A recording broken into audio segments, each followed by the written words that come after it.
Mga binanat ni Mayor Baste sa magpinsan, scammer, I think it pertains to PBBM, and baboy, alam nyo na. Mas maliit naman daw di hamak ang bilbil ni Mayor Baste kay Tamba. Dati daw ang kinikilig-kilig sa kanya, mga mga bagets, ngayon daw, mga antena, mga may edad na yung iba. Anyway, let's continue listening to Mayor Baste. Talagang meron ding, may aliw factor din kung mag-speech ang bunsong anak na lalaki ni PRRD. And kinakikitaan natin ng potential na magiging mabuting public servant ito balang araw. And hopefully, hindi po, Miro ngayon yung di ba, yung nanalo sa bidding na gagamitin sa ating susunod na election sa 2025. Ang balak pala ni Hello Kitty, isasabay daw yung charter change ngayong 2025 or next year, yung BICAM. Pag-uusapan talaga yung charter change, kuya. Sabi nga ni PRRD, ang charter change na yan yung pambungad lagi ng mga gustong magbago ng konstitusyon. Kasi nga ang goal nila, at marami silang isinisingit, ay i-prolong yung kanilang term. Kasi nga talagang nakakatukso ang kapangyarihan. Ang kasikatan, kasama yan di ba? You are the most popular politician and parang ayaw mong i-let go na. So itong si Hello Kitty, parang approve sa kanya itong mga people's initiative na to kasi hindi naman niya kinokontra. Hinahayaan lang niyang mangyari. So, or maybe ito ay plano ng ahas. At takot siyang matuklaw, di ba? Wala naman siyang boss. Boss ng butiki yata ang meron. Anyway, let's continue listening to Mayor Baste sa kanyang mga pasabog dahil maanghang ang binitawang salita ng mayor ng Davao ngayon, si Mayor Baste. Nakakarmahin daw itong magpinsan sa kanilang pinagagawa dahil nga pinag-i-scam lang tayo. Pinagbubudol. Right? And baboy daw. Alam niyo sa mga may dugong Muslim si Baste, di ba? Half Muslim naman si PRRD.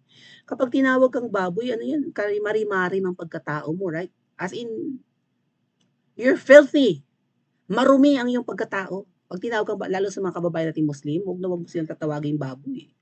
Kasi offensive, di ba sila kumakain ng baboy Dahil yung hayop na yan ay associated with being marumi. Diba? Nilalaro ang dumi nila. Dinumi nila, lalaruin pa. Ang kati-kati kaya ng ihi ng Kyoboy. Kaya lang masarap talaga ang bacon. Anyway, there were times na hindi ako kumain ng baboy mga atat kuya dahil nga po marami akong kaibigang Muslim na hawahan siguro ako, no? Dahil nga hindi na rin ako kumain ng dinuguan, di ba? Kaya dati talagang paborito ko dinuguang baboy. And then, hindi na rin ako kumain ng adobong apakasarap. O, nakatikim ako ng bacon at saka barbecue. Teka muna, sarap pala ng baboy. Kain ulit ang Poncho Pesta. Kakakaibigan ko sa mga kababayan nating Muslim na hawahan ako. Taon din po ang binilang na hindi ako kumain ng karne ng baboy dahil nga po associated sa pagiging marumi. Si Tamba, tinawag na baboy ni Baste. Hindi naman masasaktan si Tamba dyan di ba? Manhid, bungol, kabalan, bagag na mo. Pero kapag tinawag kang baboy, marumi kang tao. Right? Hindi ka na tao, hayop ka na. Anyway, let's continue listening to Baste. Playground ra ninyo, kay tungod na alam mo'y gahom karon, timan makagaba na. Na naman, ayun, dun pala. Ay! Si Senador Amy! Tinan nyo yung ads mga atit kuya. Si Senador Amy binabanatan din. May ads din laban kay Senador Amy. Akap amnesia. Sa pirma siguro yan kasi pumirma si Senador Amy. Yung ads na lumabas, talaga lang binabara-bara si Senador Amy. Meron silang infomercial mga atit kuya. Yan, sinisiraan si Senador Amy. Nga pala, ipakita ko lang sa inyo yung skip ko na to. Iba pang miyembro ng Ayan, sinisiraan si Senador Amy. Ito naman po yung ads ng paninira naman kay PRRD mga ate at kuya. Open ako ng isa. Ang tawag kay PRRD ay Xi Digong. Palitin ko lang. Okay. Ayan, Xi Digong, tuta ng China. Ito ay infomercial or parang ads na nagbabayad sa YouTube at malamang sa mainstream, well, mostly siguro sa social media, dito sa YouTube, ayan yung ads na lumalabas kanina, pakita ko rin dito sa Princess Maui 2, na merong ads laban kay Tatay Digong, mga ate at kuya. And si Senadora Amy, yun nga, nagdi-discuss tayo.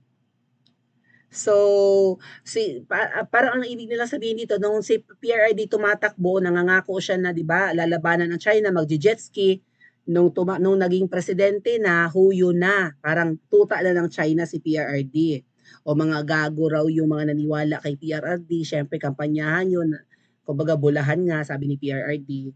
Inulit nila, mga stupid raw ang mga naniwala sa kanyang pangako na magje-jet ski sa China, gano'n-gano'n. May mga ads na lumalabas sa YouTube panira kay PRRD at kay Senadora Amy ngayon lang. Gumagastos ang mga kaaway. Nakakalurky. Anyway, let's continue listening to Gisayunan gyud mo ani. Kani. Nagtuo mo kaning nasura ni. Mga tao diri playground ra ninyo kay tungod na alam mo'y gahom karon timan makagaba na.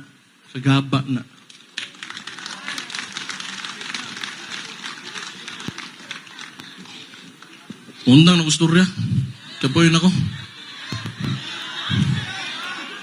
Di daw. Dagan pa man tayo kuan, pero dagan pag manulti manggod. Tama na to kapoy na kayo, high blood na ko.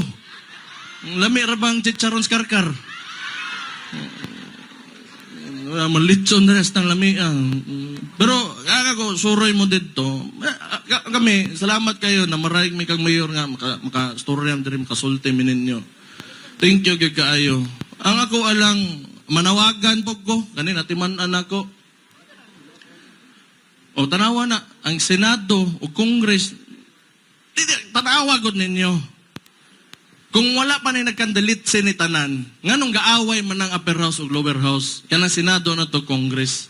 Galalis na sila ron. Dali ra na tarungon o gustohon lang gyud.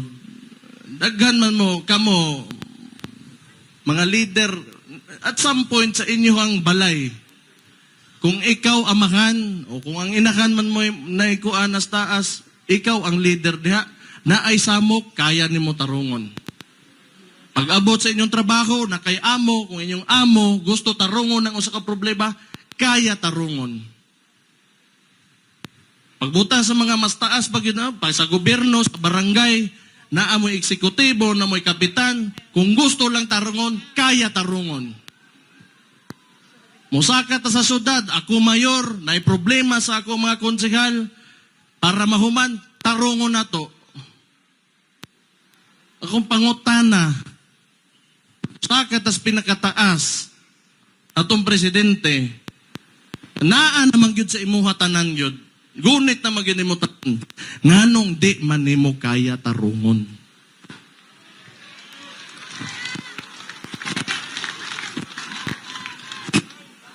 Usahay, pag supply gani, si Mr. o si Mrs. Di mataro, di bang buwag. Hupo lagi. Hello. Nagsug man taaning. Hello. O, kani, okay na. Nagsugod man unta ta nga. Nindot kaayo ba? Kung unsa bitaw tong nasugdan, ako ang amahan man tong mo bitaw usahay di kay ko ganahan mo storya kay pareho may apelyido. Pero kung unsa man tong nasugdan unta, may tag-ipadayon to. Di ba? Ana ra man na. Di man ninyo kinanglan nga murag kalabanon na unsa ba dia? Ani man guna siya. Ako, taga Davao ko, mga taga Davao, mga paluwing nako. Ingnan pagyud ko aning tambalos-los ngawa nga respeto daw. Walay kaso ng respeto. Mo respeto ko. Labi nagmas taas na ako, kuan alangan gipadako ko bay nga respeto ko sa akong amahan, sa akong inahan. Mga iyo mong respeto, siguraduhan ninyo karespetuan mo. Ay, og hilak diha, wa ka girespeto.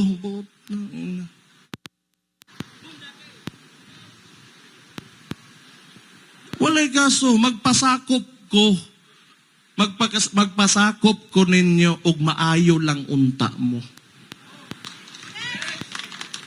Pero ngayon ani naman lang, alam da, bagay.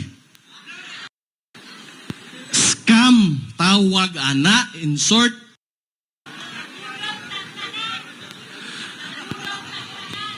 Kabalo mo, unsay pinakakatawanan aning tanan.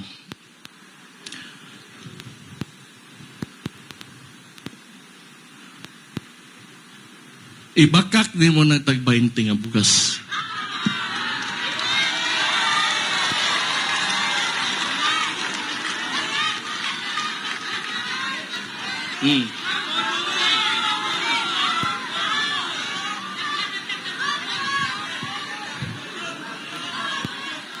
Diha kasayop. Diha kasayop. Scam, tawag ana, in short, para di na tamutaas ang storya dire. Di manggod, nga ni manggod na, og politiko ka, mutungtong kag itablado, og unsay ingno nimo, timan-an nas tao. Mustorya kag ingon ana, siguro kay tungod, may mamo kinabuhi, naman mo'y kaya manggod. Pero kung pila man bugas karo, 60, 50, kanang 30 nga diferensya sa mga nangutoy antiyan, dako kay na nga butang. Gilaliman ka nga moingon kay tag 20 lang, kay nagtuo ka nga kung dili okay ra, pero ang mga gutom, kanang mga taga-bukid, ang mga kabos, dako kay na nabutang sa ilahat timan ina. Gisayunan gyud mo ani, kani nagtuo mo kaning nasura ni mga tao diri playground ra ninyo kay tungod na alam mo'y gahom karon timan makagaba na.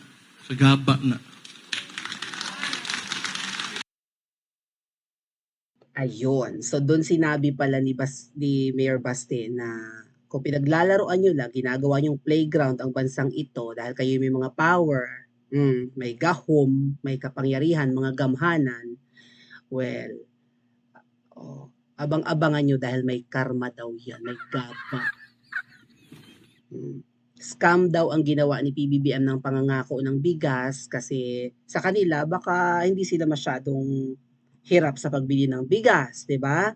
Pero sa mga mahihirap nga po, sa mga kapuspalad, mga nasa ibaba, yung 30 pesos na sana'y matitipid, kung talagang natuloy yung pangakong benteng bigas, ay hindi nga mangyari, 50 hanggang 60 ang bigas ngayon Tumaas ang presyo ng bigas. O di, lalo sa kumakalam ang sikmura, nagkulutoy daw ang tiyan, sabi ni Baste kanina, malaking bagay daw ang 30 pesos. O di yung mga mayayaman, di apektado. Pero tayo mga pinagluloko, ayan, sige, karma daw ang aabuti ng mga yawa. I think he pertains to Hello Kitty. Tama ba mga ate at kuya? Kailan kaya, no? Di ba digital ang karma? Digital na ngayon, mabilis na. Sana soon. Agree ba kayo mga ate at kuya? Pa-comment nga po sa comment section at mag-like and subscribe din po kayo.